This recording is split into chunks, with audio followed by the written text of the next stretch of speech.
Welcome back to Mind Soil, your calm refuge for rest, reflection, and gentle wisdom. Wherever you are in this moment, whether you've just laid down or are still gently preparing for sleep, this space is for you. You've arrived at a place where there's no need to try anymore. No one is watching. There's nothing to prove. Just the quiet rhythm of your breath, the softness beneath you, and the slow, safe unfolding of stories meant to ease the burdens of the day. How has your day been? If it's been long, if you've felt misunderstood, or spoken over, or diminished by someone who didn't care to understand you, you're not alone. In every era, in every corner of the world, even the wisest, most compassionate beings have faced what we today would call bullies. Those who mocked, belittled, controlled, or caused harm, not out of wisdom, but from their own confusion, pain, or fear. Tonight, we'll wander softly through stories from the Buddhist tradition, stories of kings and beggars, monks and mischief makers, each exploring a different facet of how to respond when others wield cruelty as power. Some stories are from the life of the Buddha himself. Others are ancient Jataka tales, parables told to convey insight, humor, and the deep courage of inner peace. Together, these stories gently reveal an art, not of fighting back, but of disarming aggression with clarity, dignity, and stillness. We'll begin with a tale from the time of the Buddha, when words became weapons and a silent monk showed the world a different kind of strength. So, let your shoulders drop a little more, let your breath lengthen, and imagine yourself far away in a land of hot winds and dusty trees, where a quiet monk was once met with fury and answered in a way that shook a kingdom. From the ancient Buddhist kingdoms of India, in the northern plains of ancient India, where the sun hovered low and golden in a sky the color of brass, there was a crossroads, a meeting place of trade paths and pilgrimage routes. There, the days were hot and long, and the air carried the scent of dry leaves, horse sweat, and distant cooking fires. At this crossroads stood a single acacia tree, its twisted limbs heavy with thorns, casting a patch of shade onto the baked earth below. The branches groaned softly in the breeze, and beneath them a monk sat in stillness. His robes were the dull orange of faded ochre, his shoulders narrow, his hands weathered. He carried no bundle, no blanket, no bowl, only the stillness of one who had nothing left to seek. His name was Savali. Some said he had once been a prince, a son of a wealthy house, who had given up silk for plain cloth, who had traded his royal horse for the ache of walking barefoot on stony roads. But he never confirmed this. He walked, and he sat, and he listened. That was all. At the edge of the nearby town, life moved in waves of noise and color. Market stalls called out with fruit and fabric. Ox carts creaked past, and children shouted as they chased chickens across the road. But Savali sat like a stone in a stream, still amid the swirl of human noise.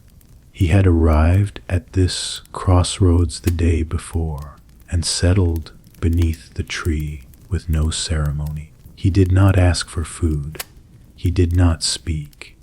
When villagers offered rice or water, he accepted with a bow, and when none came, he simply sat, but not everyone welcomed this quiet presence. Among the villagers was a man named Jantu, a merchant's son who had bought his way into minor nobility.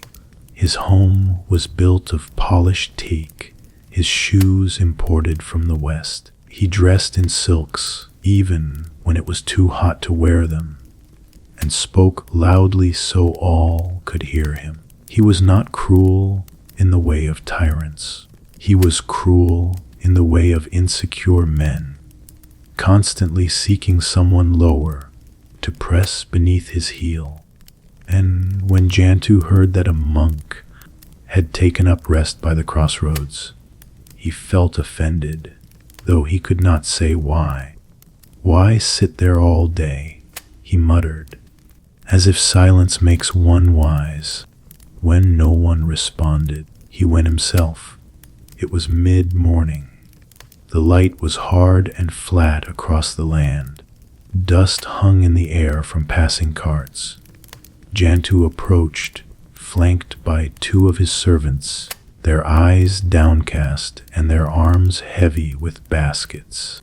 Savali sat beneath the tree, legs crossed, palms resting gently on his lap. He did not move as Jantu approached, did not look up. This, more than anything, angered the nobleman. "So you ignore even a greeting now?" He called out. "Do monks no longer speak to villagers?" Savali blinked slowly, but said nothing. Jantu stepped closer. "They say you were once a prince. I see only a beggar hiding in rags." Still, the monk remained silent, his breath steady, his gaze soft and downward. A few children had wandered over to see what was happening. A woman paused in her walk to the well. The nobleman raised his voice. "You sit here like a god, while others work. What do you offer the world that it should feed you?" The children flinched. The woman turned away, but the monk remained, as still as a mountain under wind. Jantu's cheeks flushed. He was used to reactions. Bowing, stammering apologies, even defiance he could handle. But this quiet unraveling of his presence unnerved him. So he tried again. "Speak, monk. If you have wisdom, share it. If not, stop pretending." At last, Savali lifted his gaze. His eyes were not cold. They held no anger, no challenge, only clarity. He spoke, and his voice was quiet, but it carried. When someone carries fire in their hands and finds no dry grass, the fire burns only the one who holds it. A hush fell. Even the birds in the trees seemed to pause. Jantu's mouth opened, then closed, and then, without another word, he turned. He walked away, his sandals thudding in the dust. Behind him, the wind picked up gently, rustling the leaves of the acacia above the monk's head. Later that afternoon, when the shadows had grown longer, an old farmer came by with a clay cup of water. He placed it at the monk's feet, bowed once, and said, "He has troubled many in this town, but none have quieted him like you." Savali did not smile, but his eyes softened. "I did not quiet him," he said, "only showed him the silence he already carried." The farmer nodded and left, and Savali sat on until the stars began to gather like grains of salt in the sky. This story is not told to teach pride in restraint, nor to shame those who feel anger.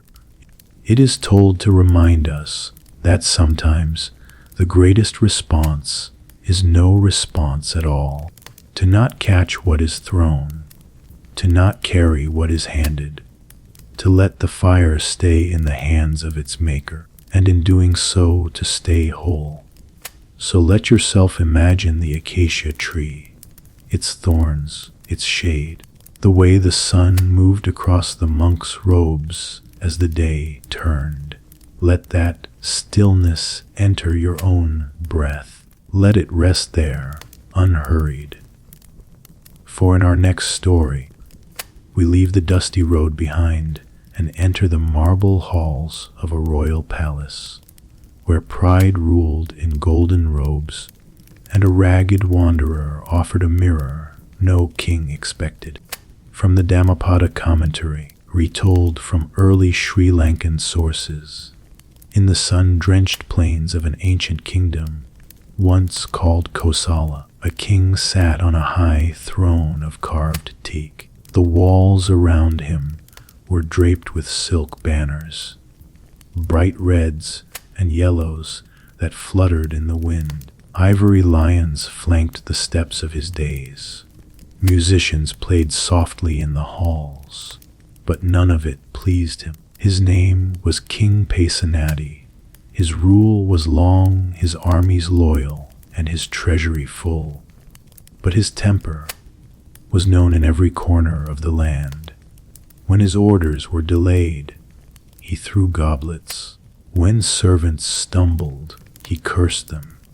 When advisors hesitated, he dismissed them with a single wave. The people feared him. His court flattered him. But he was not at peace. And though he would never say so, he knew this. One day, word arrived of a wandering hermit who had entered the kingdom. A man dressed in rough bark cloth, with a staff of polished wood and no shoes upon his feet. They said he slept in the forest, spoke little, and ate only what birds or villagers offered. Some said he had no name. Others called him Bara, meaning the one who carries nothing. Curious, though he would not admit it, King Pesanati sent a messenger to summon the hermit, but the messenger returned with empty hands. He declined your majesty's request. The king's eyes narrowed. Declined. He said the palace was not his place, but he invited the king to visit him in the forest, should he wish to speak. The court froze. A hush hung in the air, like breath before thunder. But the king did not explode. He laughed, though the sound was thin and dry. A hermit invites me. Very well, he said. Let him receive his king. The next day, Pesanati set out with his guards. They traveled beyond the walls of the city, past rice fields and mango groves, until the golden domes of the palace were no longer in sight. At the edge of a forest grove they found him. Bara. He sat on a flat stone beside a narrow stream. A single clay bowl rested beside him, still damp from washing. The smell of jasmine floated on the air. He did not rise. He did not bow. He simply looked at the approaching king with eyes like still water. The guards tensed, but the king raised a hand. He stepped forward alone. You did not come to me, the king said. Why? The hermit gestured to the forest. His voice was quiet, like rustling reeds. You rule a palace of gold. I sit beneath trees. You are surrounded by praise. I am surrounded by wind. Tell me, which of us is more free to move? The king bristled. You insult my position. Bara shook his head. I only asked a question. You speak in riddles. Then listen in silence. The wind shifted. A bird called out in the distance. The king stepped closer. Do you know to whom you speak? The hermit met his gaze. A man. Nothing more. One whose robes are heavier than mine. The king's hand twitched, but he did not raise it. He stood, breathing hard, his silk cloak fluttering behind him, Bara picked up a small twig from the ground and held it out. "This is anger," he said, "a small thing, but held too long it stiffens. Then it breaks." He snapped it between his fingers.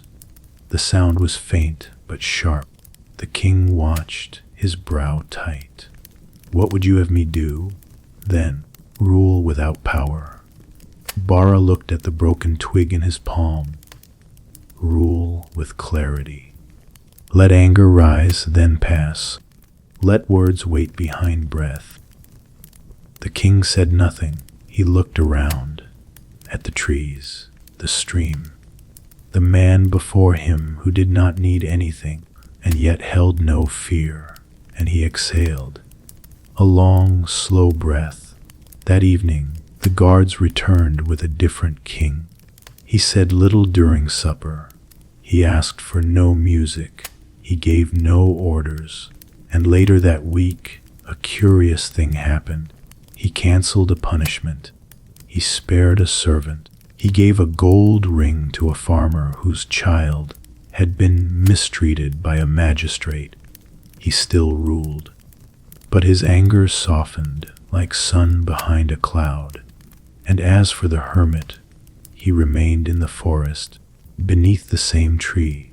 Visitors came quietly over the years, but he never sought fame, never asked for gifts. His presence was the gift. This story is not told to shame power. It is told to remind us that power, when ruled by anger, turns hollow, and those who fear nothing, not pain, not silence, not the absence of praise, can stand before it without needing to flinch. The hermit did not bow. He did not resist. He stood his ground in stillness and let the king meet himself in the reflection. To face cruelty, not with violence, but with clarity. To name it, to mirror it, and then to remain unchanged. This, too, is a way of standing up. So let yourself sit with that, the forest, the hermit, the king, for once unsure of his own height. And now we turn to another encounter, not in a palace, but a quiet monastery, not with a ruler, but with an old monk, bitter and sharp, and a young novice who answered cruelty not by escaping it, but by standing inside it and not becoming it. From the Theravada forest tradition of Southeast Asia, in a forest monastery tucked deep within the jungles of ancient Sukhothai, where mist drifted low in the mornings and cicadas filled the air by dusk, there lived a novice monk named Anal. He was young, barely 16, his head newly shaved, his robes still stiff with recent dye, his steps light, with the quiet eagerness of someone just beginning a lifelong journey. He had come to the monastery from a distant village, where his family had sent him with a garland of flowers and a bowl of rice, grateful for the merit it might bring. And though he missed the sound of his mother's mortar and pestle, he rose early each morning, swept the leaves with care, and memorized his chants beneath the Bodhi trees. But not everyone at the monastery welcomed him with warmth. There was an elder monk, old in years, old in vows, known as Therapanajit. Once he had been respected. Once he had taught scores of students. But as age had crept in, his hearing dulled, his joints stiffened, and his pride turned inward and bitter. He watched Anal with narrowed eyes. Too fast, he muttered. Too cheerful, too clean. At first it was small things. The elder would point out imagined mistakes. You missed a leaf here. That chant was too fast. Your bow was not deep enough. Anal would nod, correct himself, and carry on. He did not argue. but each correction landed like a stone in his robes. Soon others noticed. One morning, the elder spilled his tea and blamed Anal, though the boy had been sweeping across the courtyard. Another day, he accused him of hiding bread, though Anal had eaten nothing but plain rice. The other monks said nothing. Respect for seniority ran deep, and so the days passed quietly, uncomfortably. One evening, as the air turned golden with the low sun, Anal walked to the edge of the monastery gardens. He sat beside the small pond, watching dragonflies skim the water's surface. His chest felt tight. He thought of going home, but he also remembered the words of his preceptor. You will be tested, not by fire, but by the little things. The tone of a voice, the absence of praise, the chill in someone's gaze. He closed his eyes, breathed in the scent of lemongrass and wet earth, and whispered the meta verse quietly. May I be free from hatred. May I be free from fear. May I meet this moment as it is. The next morning, he rose before the bell. He swept the courtyard while the stars were still out. He left warm water outside the elder's hut.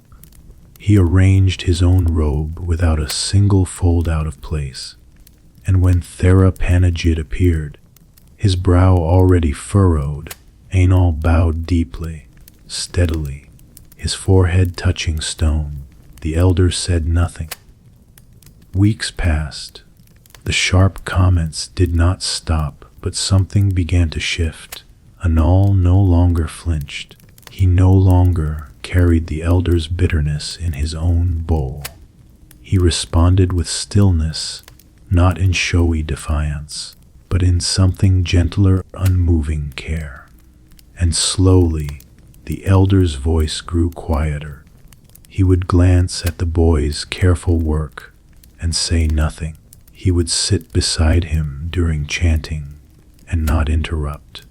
One rainy morning, as the clouds hung low over the banana trees, Anal brought the elder his tea. This time, Panagit looked up. His voice cracked slightly, unused to softness. You remind me of someone, he said. A student I once had. Patient, too patient. I sent him away. Anal said nothing. He simply poured the tea. He forgave me, the elder said, but I did not forgive myself. A silence stretched long and wide between them. Then, the old monk reached out, his hand trembling slightly, and placed it over Anal's. They sat like that for some time, not as master and novice, but as two people, each carrying something heavy, and each, at last, setting it down. This story is not told to glorify submission. It is told to reveal a different kind of strength, the kind that does not seek revenge, but also does not flee. To stay not because you are weak, but because you know who you are, and no insult can subtract from it. Let that sit with you, the quiet pond, the sound of sweeping, the tea steaming between two hands. When someone offers bitterness, you can meet it with something else.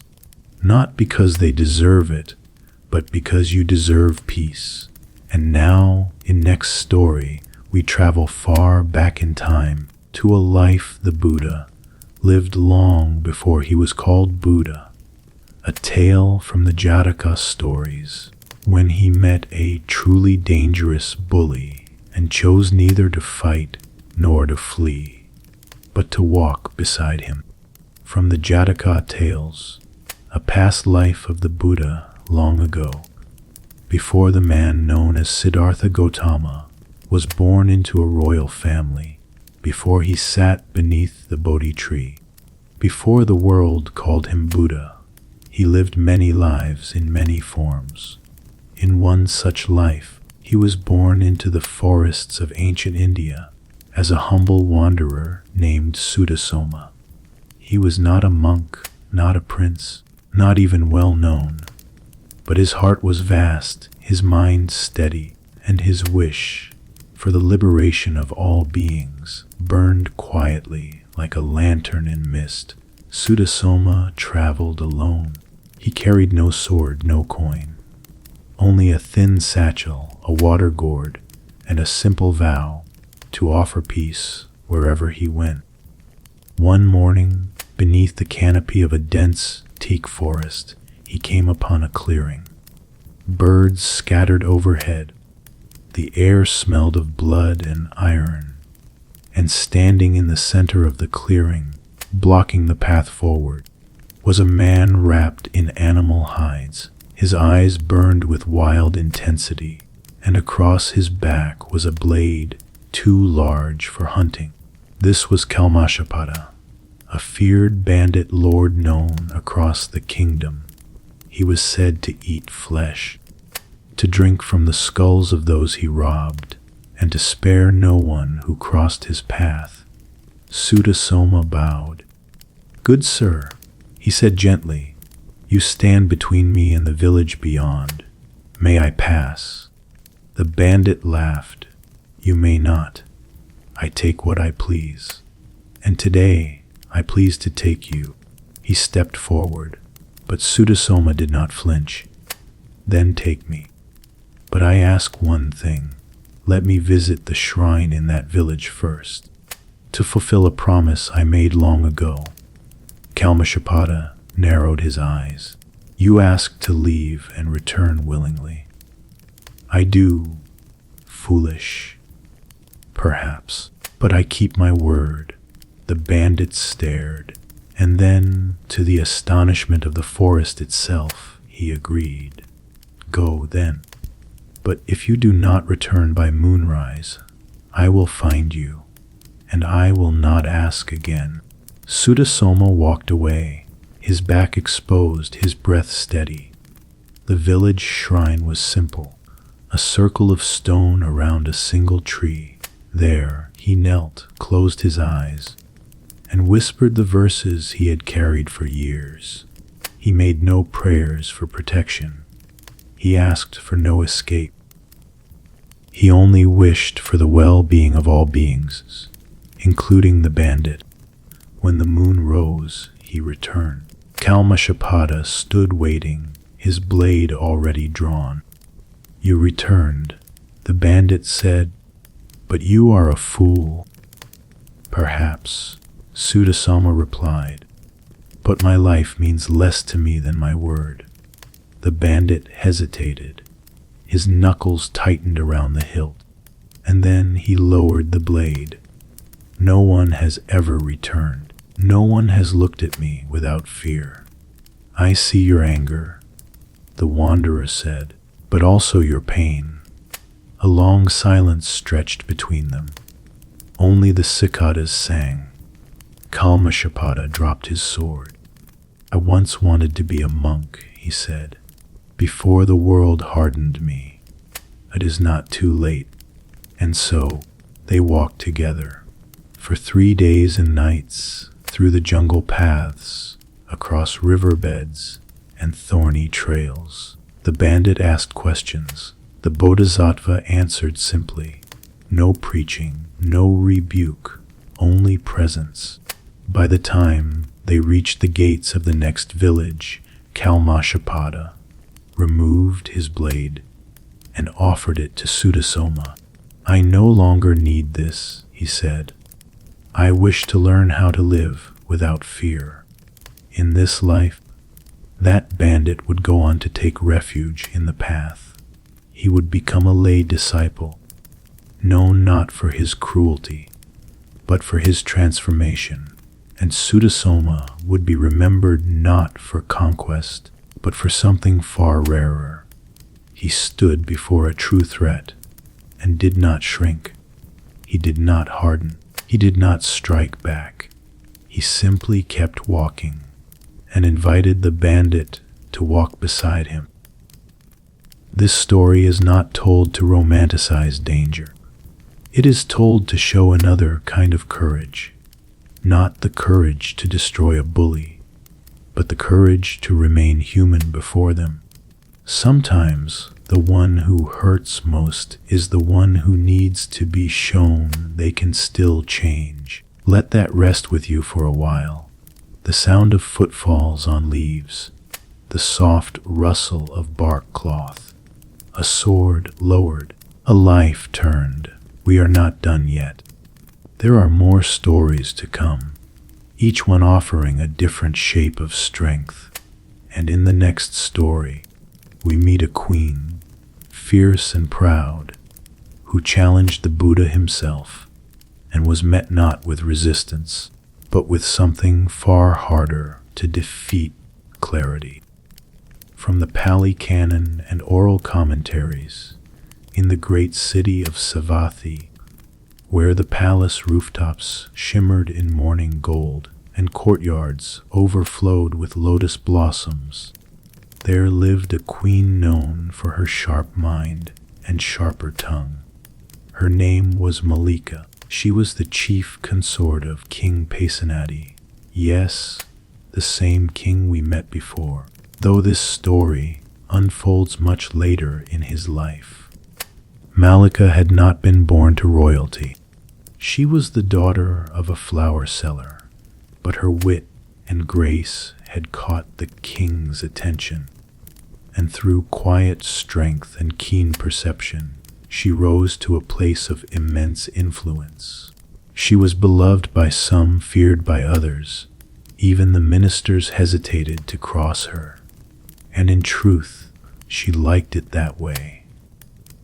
One day, as the king prepared for a royal almsgiving to the Sangha, Malika overheard him speaking of the Buddha with deep admiration. "The Blessed One sees the truth in all things," he said. "He knows all minds, all paths." Malika raised an eyebrow. "All things?" she asked. "Even the minds of women?" The king, caught off guard, hesitated. "Of course," he said. "Why not?" She smiled politely. But something in her eyes had hardened. The next morning, Malika rose before dawn. She bathed in sandalwood water, wrapped herself in her finest white robes, and made her way to Jetavana Monastery, where the Buddha resided with his disciples. She was not a stranger there, but this time she did not come with offerings or questions. She came with challenge. The Buddha sat beneath a great Bodhi tree, his robes draped loosely over one shoulder, his eyes lowered, not asleep, not awake, but in that deep stillness where the mind neither clings nor wanders. Malika bowed and waited.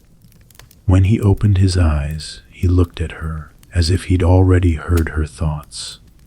"Great Queen," he said, "you carry a question." She nodded. "They say you know all minds," she said.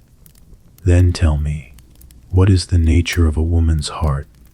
Silence stretched between them. A breeze passed through the Bodhi leaves above. A single petal fell, spiraling to the ground. The Buddha did not answer right away. He simply looked at her, and then he said, "The mind of a woman is like that of a man, shaped by causes, stirred by contact, rooted in craving, capable of awakening." Malika narrowed her eyes. "You evade the question. Do I?" he asked gently. "Or do you resist the answer?" She was not used to being spoken to this way, and yet there was no insult in his voice, only truth. He continued, "You believe your mind must be different to be taken seriously, but the Dhamma does not measure by gender. It measures by clinging, by delusion, and by release." Malika said nothing, but her hands, which had been tight at her sides, began to loosen, That day she returned to the palace without a word. She did not speak of the encounter for many days, but later that month, during another almsgiving, she stood beside the king, and when the monks passed by, she whispered, "He answered my question, not by explaining me to myself, but by reminding me what I already knew." And from then on, her questions changed. They became softer, deeper, not less pointed, but aimed inward, not outward. This story is not told to elevate confrontation, nor to question the worth of the queen. It is told to remind us that true strength does not fear challenge. The Buddha did not flinch. He did not avoid the queen's sharp question, nor hide behind titles or deference. He met her where she stood, calmly, directly, with clarity that needed no defense. When faced with power, ego, or sharp words, you do not always need to win the exchange. You only need to remain rooted in your truth. That is also a way of standing up, not by overpowering the other, but by refusing to let their force unseat your presence. Let that settle now. The quiet in the Bodhi courtyard. The queen's question, sharp as flint. The Buddha's gaze, steady as still water. And in the next story, we step away from royal walls and follow a lone monk on a dusty road, mocked by strangers, yet untouched by their cruelty. What does it mean to keep walking and not let the taunts follow you inside? From the oral tradition of the Thai forest lineage, the rains had ended. In the season of bright skies and long heat, a young monk set out alone from the forest monastery, where he had spent his first vasa. His robes were patched, his bowl simple clay, his feet calloused from barefoot walking. His name was Tissa. He had taken up the wandering practice known as Dutanga, a life of austere travel, no fixed dwelling, living only on what could be gathered through alms. Each day he walked, not to reach somewhere, but to meet the world as it was, in silence, with steadiness, one step at a time. One afternoon, as the sun leaned west and the air grew golden, he came to a village. The huts were low and simple. Children played near the edge of the rice fields. Smoke curled lazily from cooking fires. He entered quietly, holding his bowl with both hands, eyes lowered in the traditional gaze. Not too high, not too low.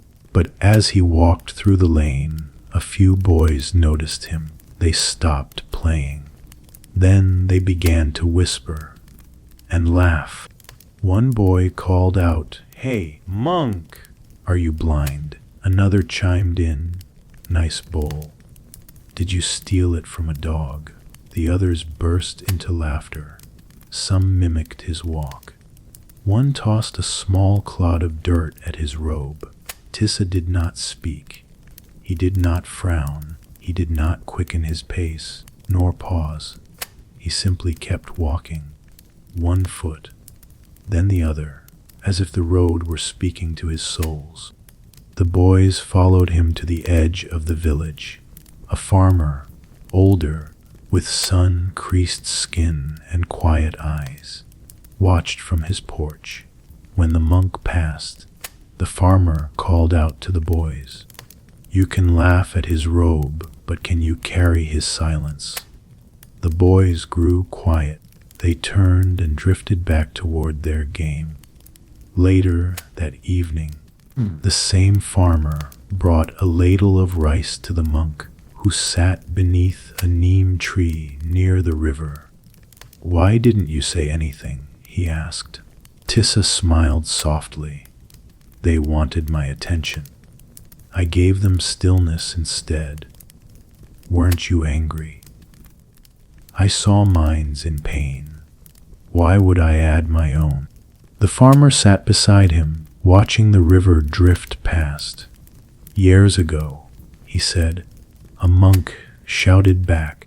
The boys threw stones. He left with a limp. This time, he said after a pause, they left with silence. The monk did not preach. He did not punish. He did not retreat. He kept walking, not out of weakness, but out of inner gravity, a weight so calm the winds of mockery could not stir it.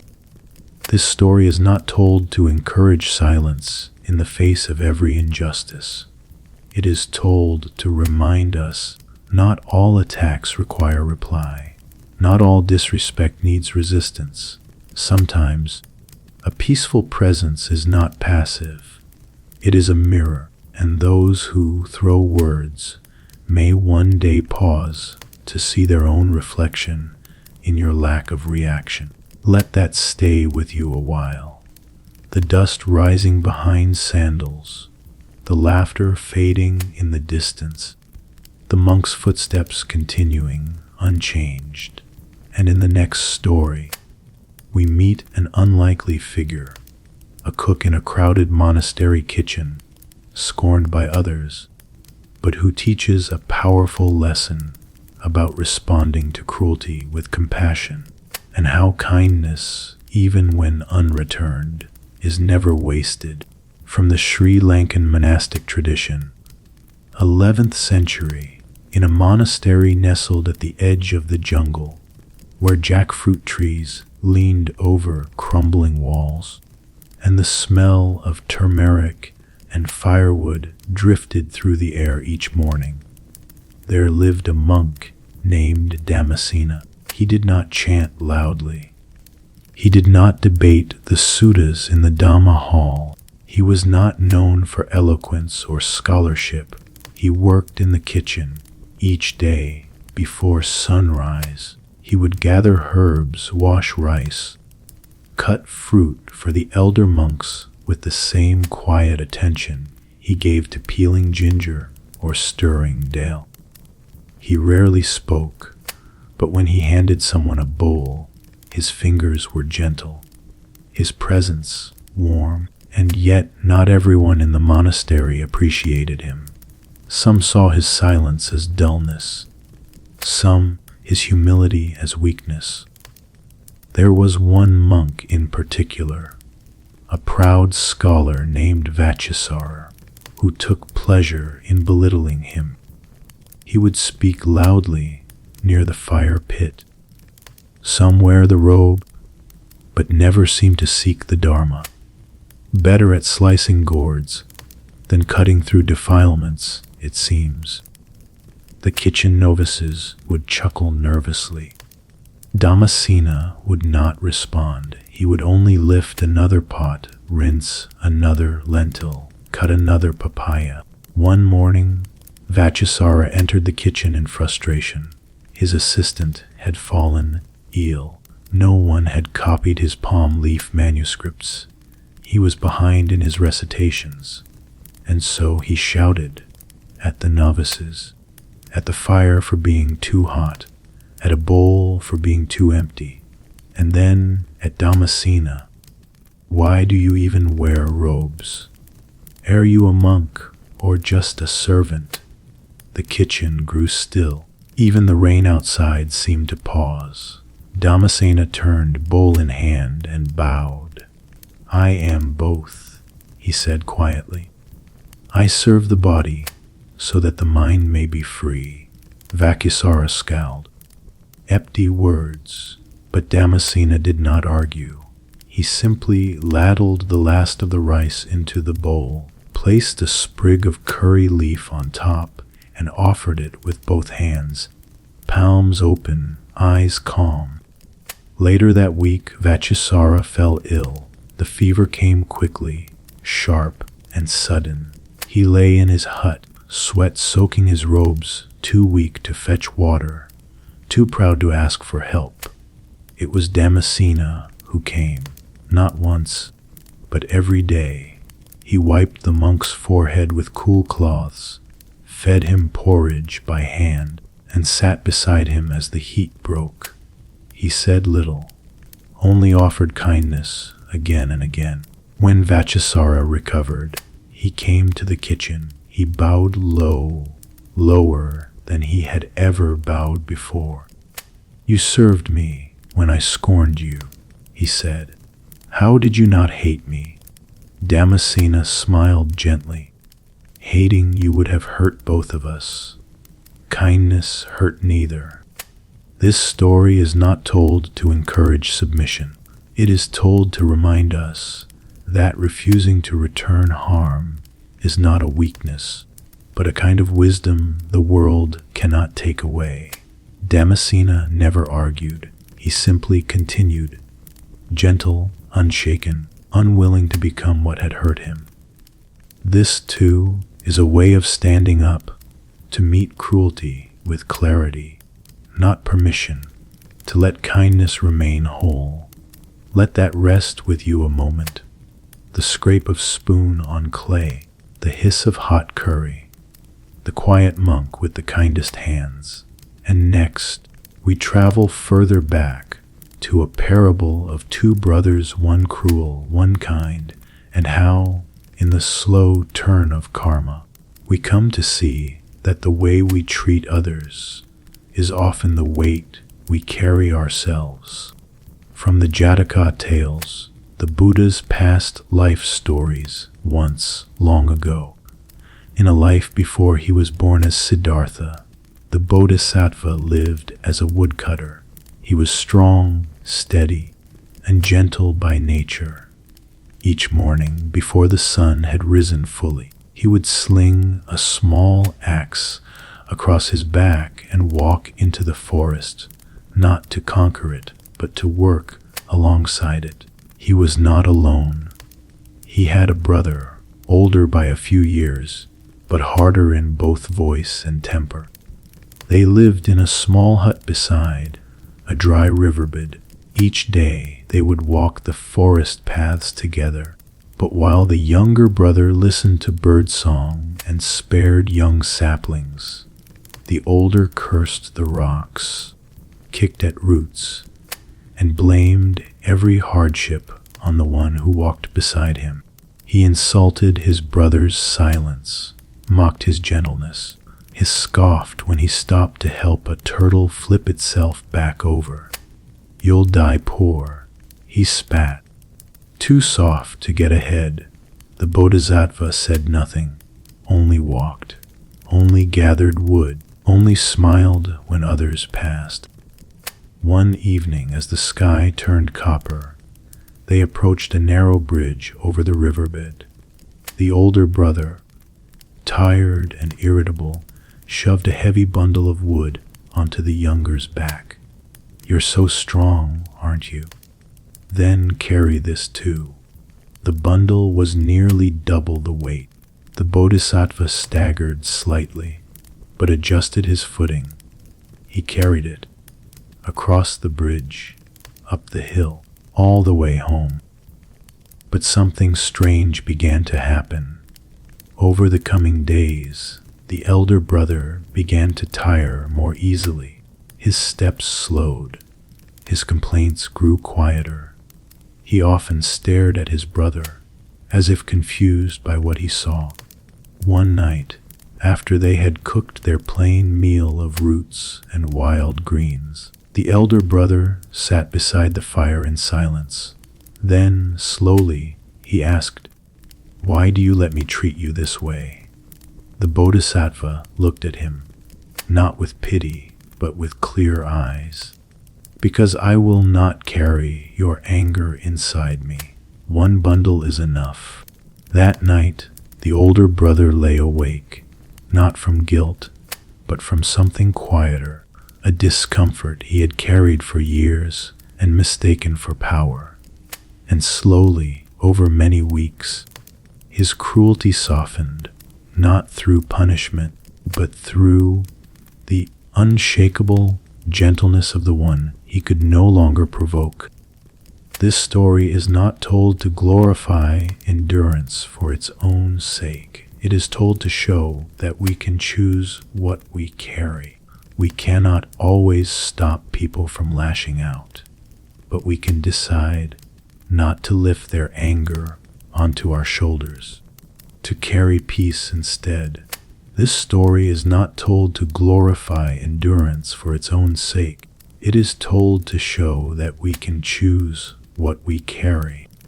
We cannot always stop others from lashing out, but we can decide not to lift their anger onto our shoulders, to carry peace instead. Let that image rest with you now. A dusty road, 2 bundles, 2 brothers, and the slow, quiet shift from cruelty to something calmer. And in our next story, we meet a monk with no forest to escape to, no bridge to cross, only a harsh elder who tried to break his spirit from within the same walls. There, we'll see how one novice kept his heart intact by making even the smallest moments a form of resistance. From the Burmese forest tradition, 18th century, at the edge of a teak forest in Upper Burma, where the ground was soft with moss and the paths curved like riverbanks, stood a small forest monastery made of woven bamboo and weathered teak. The mornings were cool and mist-wrapped. The evenings smelled of sandalwood smoke and boiled herbs. And each day, the monks moved through their routines like clockwork. Alms rounds, sweeping leaves, boiling rice, and chanting beneath open skies. Among them was a novice named Silavanta. He was quiet, not because he lacked thoughts, but because he listened. He was only 15 when he took robes, and though his head had been shaved, he still carried the softness of youth in his face. He rose before dawn, bowed deeply, and learned by watching. But within this peaceful place, there was also a harshness. The senior monk, Ajahn Vada, was known not for his wisdom, but for his strictness. His words were sharp, his rules rigid, and his patience short. He had no taste for novices. He saw them as lazy, distracted, unworthy of the robe. And Silavanta, with his soft eyes and slow speech, became a target. When chores were incomplete, it was Silavanta who was blamed. If the chanting was out of rhythm, he was singled out. One morning, after a kettle cracked from being left on too long, Ajahn Vada summoned the novice to the outer courtyard. The sun was still low, casting long shadows across the tiled stones. You think wearing robes makes you pure. You can't even watch a pot boil. The forest is full of birds with brighter minds than yours. The other monks remained silent. No one stepped forward. No one met Silavanta's eyes. But the novice bowed. He bowed once, slowly, and then turned to gather water from the well. He did not speak. He did not defend himself. He walked with the same calm rhythm, as if the words had passed through him without leaving bruises. This happened again and again, sometimes once a week, sometimes twice a day, and still Silavanta showed up, on time, gentle, present. He swept the courtyard with care. He folded robes without creases. He offered bowls of rice with both hands, never rushed, never shaken. One evening, another novice, older and bitter, whispered, "Why don't you just leave? He'll never stop."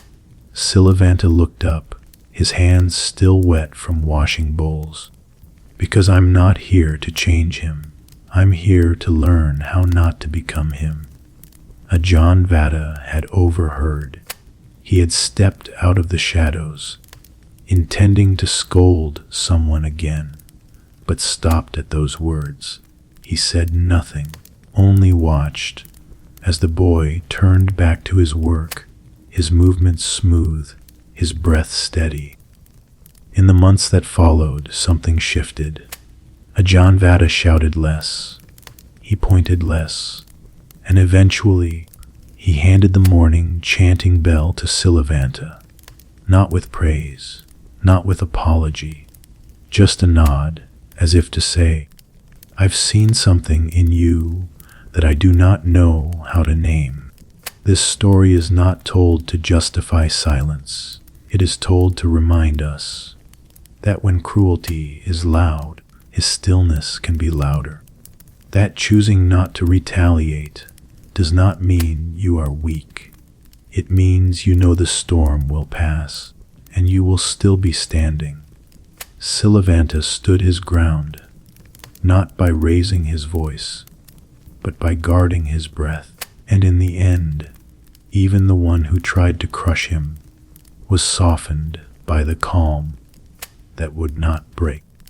Let that sit with you now, the rhythm of broom on stone, the hush of teak leaves falling, the novice who bowed to blame and breathed through it until the blame itself dissolved. And now we follow the path just a little further to a small village where a child once met a traveling monk, a child who mocked him again and again until he learned that sometimes the lesson isn't for the teacher, but for the one who laughs too soon. From a village tale passed down in Theravada communities of Southeast Asia, in a quiet village near the banks of a slow-moving river where clay pots dried on wooden racks and dogs slept in the shade of mango trees, a child once met a monk. The monk was old, his robes patched with age, his sandals worn thin. He carried nothing but a cloth bag, a walking staff, and the slow grace of someone in no hurry. The children of the village followed him with curious eyes. But one, a boy with bright eyes and restless legs, decided he was funny. He mimicked the monk's limp, shuffled behind him, muttering nonsense sutras. When the old man bowed to the shrine tree, the boy bowed behind him, crossing his eyes. Some adults chuckled, some ignored it. The monk said nothing. Each day he returned. Each day the boy found a new joke, leaves tucked into his robe, a fake limp more dramatic than before, mock prayers whispered behind the alms bowl. And still the monk said nothing. He only smiled, bowed, and kept walking. One day a storm swept through the village. The river swelled, the trees shook, and in the wind and water, the boy's small boat, half rotted and loosely tied, was swept out into the flooded rice fields. The village scrambled. Adults shouted. The boy clung to the edge of the drifting boat, his face pale with fear, and from the muddy path, walking slowly, but without pause, came the monk. He waded waist deep into the flooded field, his staff steady, his hands calm. He reached the boat, lifted the boy over his shoulder, and carried him back, dripping, shivering, silent for the first time in days. That night, under the shrine tree, the boy approached him with folded hands. "Why did you help me?" he asked. "After all the times I laughed at you." The monk looked at him kindly. "Because I knew your laughter wasn't real yet, and now, perhaps it can be." The boy grew quiet. Years later, he would remember that moment, not as a scolding, not even as a lesson, but as the first time he felt the warmth of someone who did not let mockery become a mirror. This story is not told to shame playfulness. It is told to show that not every bully is cruel. Some are just unripe, and the one they mock, if patient, can become the light they grow toward. The monk did not lecture. He did not punish. He simply stayed kind until the wind shifted and the boy came to meet him. So let that story rest beside you now. The muddy river, the boy with soaked robes, the old monk's staff rising from the water like a branch offered without blame. We began with snow and silence, with a monk who waded through winter. We moved through kings and cooks, novices and knives, brothers and firewood, and now end here, with a child's laughter and the kind of strength that waits for others to grow. If you're still awake, a final reflection is coming.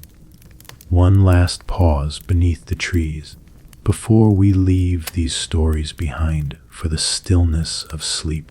And now the stories have been told. 10 quiet steps through the forest of the human heart, each one shaped not by power, but by presence. We have met kings who roared, queens who questioned, and novices who listened with bowed heads. We have seen monks mocked, brothers burdened, and children who laughed too early and learned to listen instead. Each story, in its own way, has pointed to the same truth, that standing up does not always look like standing tall. Sometimes it means staying still when others try to shake you. Sometimes it means speaking softly when the world shouts. Sometimes it means walking away without dragging the pain along behind you. We often think of strength as loud, as striking, forceful, unyielding. But tonight, you've met another kind of strength, the kind that does not rush, that does not need to win, that simply remains clear, kind, and unbroken. So now let yourself drift. There is nothing more to hold up, no one to answer to, no sharp words to deflect. Only the hush of leaves, the slow rhythm of breath, and the soft strength within you that no cruelty can touch. Let your body rest. Let your thoughts settle. You've carried enough for today. Good night.